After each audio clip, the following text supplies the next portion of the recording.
Assalamualaikum warahmatullahi wabarakatuh. Alhamdulillahi rabbil alamin.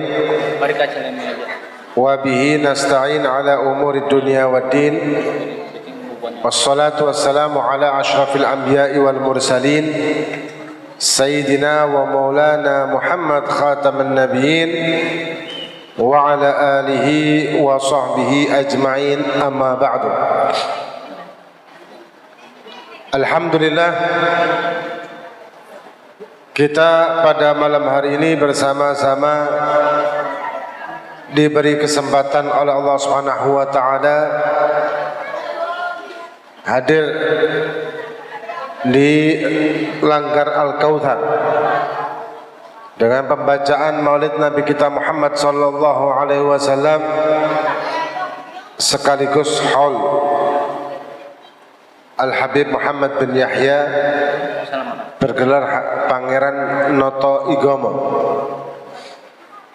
Ya, moga-moga apa yang kita laksanakan pada malam hari ini diterima oleh Allah Subhanahu wa taala dan menjadikan sarana bagi kita untuk layak mendapatkan keridhaan Allah dan layak untuk masuk ke dalam rombongan Nabi kita Muhammad sallallahu alaihi wasallam. Dan kepada para habaib dan para guru, moga-moga beliau-beliau diberi oleh Allah Subhanahu wa taala sehat afiah, panjang umur fi taatillah, hingga tetap bisa membimbing kita, mengajari kita bagaimana cara mencintai Allah dan mencintai Nabi kita Muhammad sallallahu alaihi wasallam dengan cara yang sudah sesuai dengan aturan-aturan syariat. Alhamdulillah, sekarang kita memasuki bulan Rabiul Awal yang dikenal juga dengan bulan Maulid, bulan kelahiran Nabi kita Muhammad sallallahu alaihi wasallam, bulan yang menjadi mulia karena kelahiran manusia yang paling dimuliakan. Kemuliaan Nabi bahkan sebelum beliau dilahirkan sudah menjadi mulia.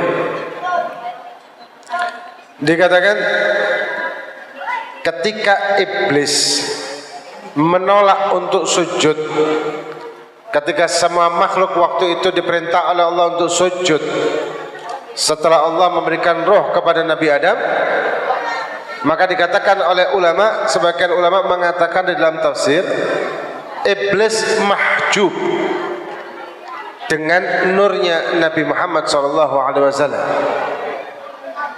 Hakikatnya adalah sujudnya makhluk tersebut dikarenakan mengagungkan Allah, mensyukuri nikmat kepada Allah yang telah Allah menaruh nurnya Nabi Muhammad di dalam sulbinya Nabi Adam. Maka itu semua makhluk bersujud karena melihat nurnya. Sedangkan iblis karena punya penyakit hati yaitu ujub dan kibir, termahjub hingga tidak melihat nurnya Nabi di sulbinya Nabi Adam. Dikatakan oleh ulama, andai kata iblis itu tidak mahjub dan melihat nur tersebut, maka tanpa diperintah dua kali iblis pasti sujud. Jadi kemuliaan Nabi sudah ada sebelum Nabi dilahirkan.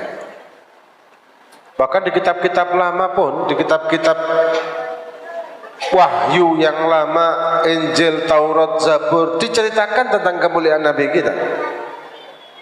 Ini luar biasa kemuliaan Nabi, dan alhamdulillah kita menjadi umatnya, umat dari seorang Nabi yang paling dimuliakan dan dicintai oleh Allah. Suatu hal yang wajib dan patut kita syukuri. Dengan apa mensyukurinya? Salah satunya dengan menumbuhkan rasa cinta kita kepada Nabi Muhammad SAW. Karena dengan modal cinta maka kita mampu berkorban,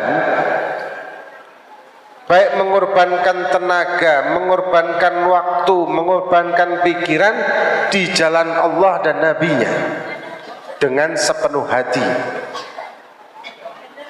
Dan lagi pula Allah Subhanahu wa taala tidak akan pernah memerintahkan kita suatu kewajiban atau melarang kita satu larangan kecuali itu semuanya mampu kita lakukan sebagai manusia normal.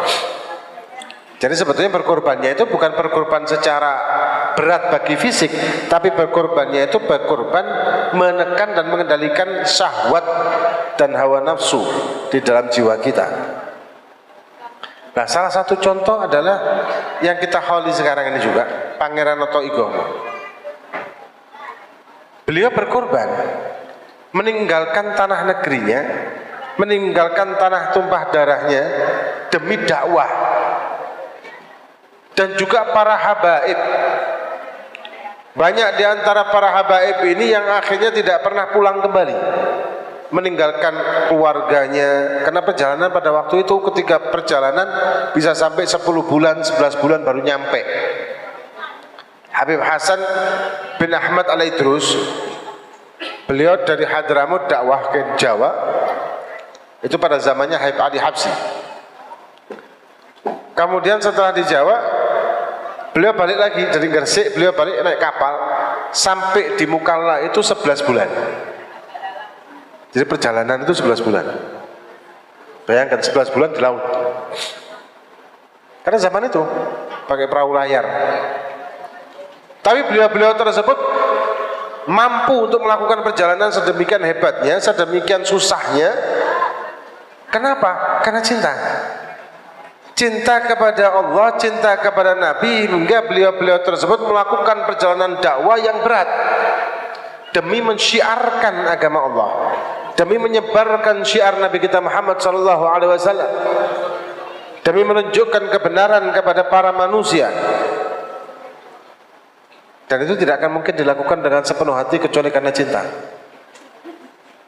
Dan beliau-beliau bukan mencari dana atau apa, tidak. Beliau-beliau tersebut membawa dagangan, kemudian memakai ongkosnya, bahkan ada yang menjual kebunnya di sana untuk ongkos hidupnya. Dan di sini pun beliau berniaga, banyak yang seperti itu. Intinya mereka melakukan pengorbanan tersebut karena mahabbah, melakukan perbuatan tersebut karena cinta. Orang kalau sudah cinta, maka dia akan melakukan apapun demi yang dia cintai. Nah, kita kalau ingin menjadi umat Nabi yang benar dan mensyukuri nikmat sebagai umat Nabi, maka berusahalah untuk mencintai Nabi. Dan cinta ini bukan dengan kata-kata. Kita bisa saja mengatakan saya cinta Nabi 1000 kali tiap hari. Kita bisa saja hadir maulid setiap hari sampai 5 kali. Apalagi bulan maulid ini Masya Allah di mana-mana tempat. Dan juga di beberapa daerah ada yang malah dalam satu hari bisa sampai 6 kali maulid. Pagi, siang, sore, malam. Luar biasa memang. Tapi apakah ketika kita hadir di majelis-majelis tersebut menunjukkan dan membuktikan kita cinta sama Nabi? Belum tentu. Ada yang hadir majelis-majelis maulid tersebut ya karena hanya ingin rame-rame aja. Ada yang bosen di rumah sepi, tidak ada teman, semuanya pada maulid, anak ngikut deh. Ada yang malas masak di rumah, berangkat maulid. Macam-macam kan, niatnya macam-macam. Ya mungkin banyak juga yang karena cinta sama kanjeng Nabi, ya adalah, kita tidak boleh suudzon. Cuman yang katakan tadi bukan bukti utama ketika kita hadir majelis maulid adalah kita cinta sama Nabi, belum tentu. Karena innal muhib liman yuhib muti'u. Karena orang yang cinta itu pasti akan mentaati yang dia cintai. Kalau kita mengaku cinta sama Nabi, apakah kita mentaatinya? Kalau kita mengaku cinta sama Allah Subhanahu wa taala, apakah kita mentaatinya? Kita lihat sama diri kita sendiri, kita yang tahu diri kita. Apakah kita masih sholat 5 waktu tepat waktu? Apakah kita tidak pernah terlambat untuk sholat 5 waktu? Apakah kita meluangkan waktu kita untuk mengkaji ilmu-ilmu syariat hingga kita melaksanakan kewajiban dengan cara yang benar sesuai aturan, bukan semau kita? Apakah kita haus akan ilmu-ilmu agama Allah hingga kita berusaha mencari majelis-majelis taklim? Apakah kita selalu berusaha mengedepankan akhlak kita, adab kita, etika kita, sopan santun kita, karena menyontoh dari Nabi kita Muhammad SAW? Apakah kita di setiap langkah kita selalu mengidolakan Nabi kita? Apakah dalam setiap perbuatan kita, zahir batin kita selalu merasa dipantau dan dilihat oleh Allah Subhanahu wa taala? Ini semua membuktikan kita cinta apa tidak? Para aulia, beliau-beliau ini orang yang cinta sama Allah dan Nabi yang luar biasa. Hingga dalam kehidupannya beliau setiap harinya itu kehidupan yang selalu ingat sama Allah dan Nabinya.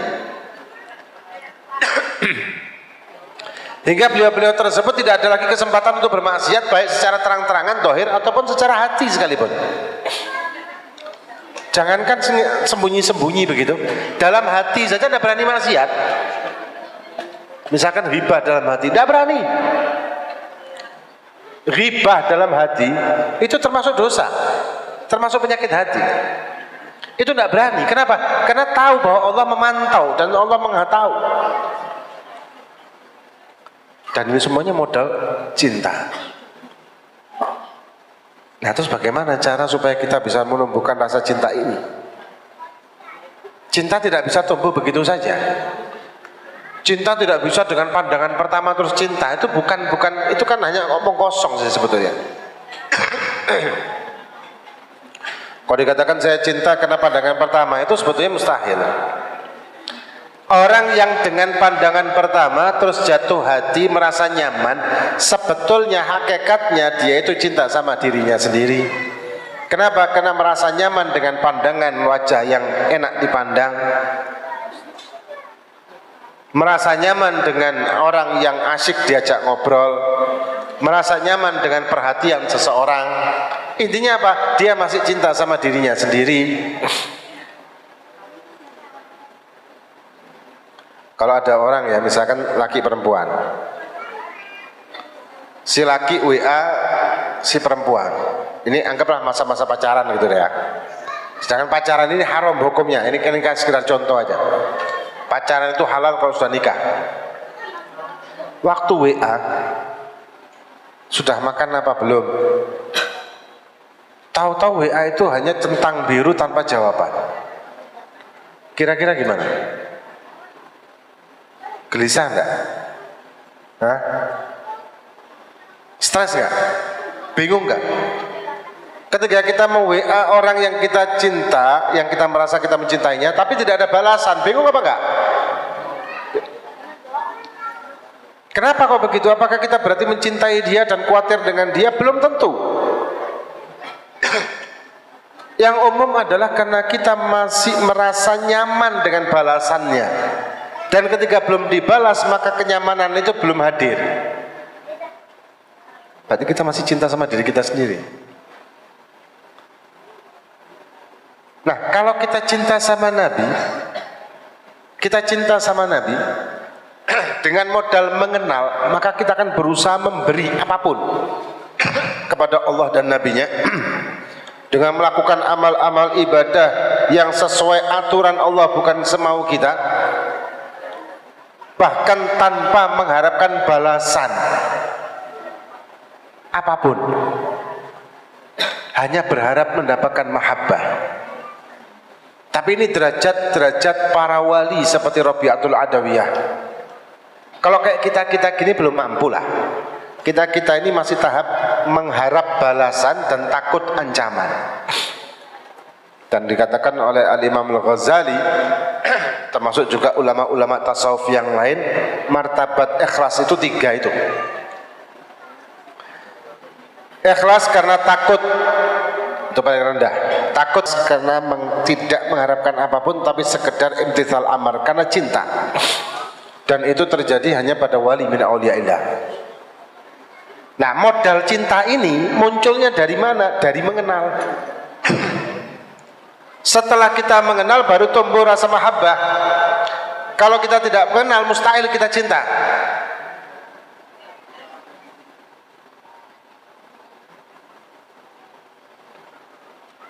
Orang ngaku cinta sama Nabi kemudian ditanya jumlah putra putri Nabi berapa, tidak bisa jawab, maka mustahil dia cinta. Ketika ditanya Nabi sejarahnya bagaimana, perjalanan hidupnya bagaimana, masa kecilnya bagaimana, remajanya bagaimana, ketika tidak mampu menjawab maka mustahil dia cinta sama Nabi. Udah kenal kok. Kita mencintai bintang sepak bola kita mencintai bintang film kita pasti mengenalnya. Bahkan kehidupan pribadinya kita berusaha untuk kepo, ingin tahu.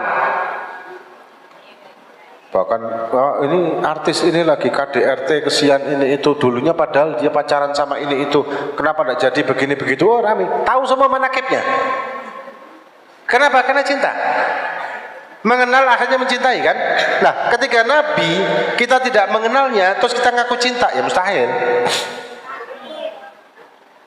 Kenali Nabi, kenali Allah SWT, maka tumbuh rasa cinta yang benar. Bukan hanya sekedar kata-kata, tapi dalam hati dan sepenuh hati. Dan sekali lagi kalau orang itu cinta, muncul mahabbah, muncul cinta, maka dia akan berusaha untuk mengkaji ilmu bagaimana cara melaksanakan perintah yang dia cintai ini sesuai aturan. Karena Allah SWT kan tidak pernah membutuhkan apapun yang kita lakukan. Jadi Allah SWT tidak pernah membutuhkan apapun yang kita lakukan. Sholat kita, taklim kita, zakat kita, puasa kita, semuanya diperlukan. Karena Allah Subhanahu Maha segala maha, tidak membutuhkan apapun dari makhluk yang diciptakan. Tapi karena Rahman Rahimnya Allah memberikan kita petunjuk melalui para nabi dan rasul. Dalam hal ini Nabi kita Muhammad SAW memberikan petunjuk bagaimana cara untuk mendapatkan cinta dari Allah dan ridhonya. Dikasihlah kita cara sholat 5 waktu. Nah sholat 5 waktu bagaimana? Begini loh caranya. Wudhu dulu. Wudhu gimana caranya? Begini. Syarat sahnya wudhu bagaimana? Begini-begini. Tidak bisa semau kita. Maka itu penting sekali kita mencari kajian-kajian ilmu syariat Allah SWT dan berusaha untuk menggali dan mengkaji, mengenal Allah dan Rasulnya melalui taklim-taklim sirah, tarikh dan tauhid. Kita bisa melihat bagaimana semangatnya para ulama, para guru, para habaib dalam berdakwah. Semangatnya beliau-beliau tersebut karena dalam dasar cinta tadi kan. Seorang suami yang cinta sama istrinya, ketika istrinya ngidam, minta yang aneh-aneh, pasti diturutin.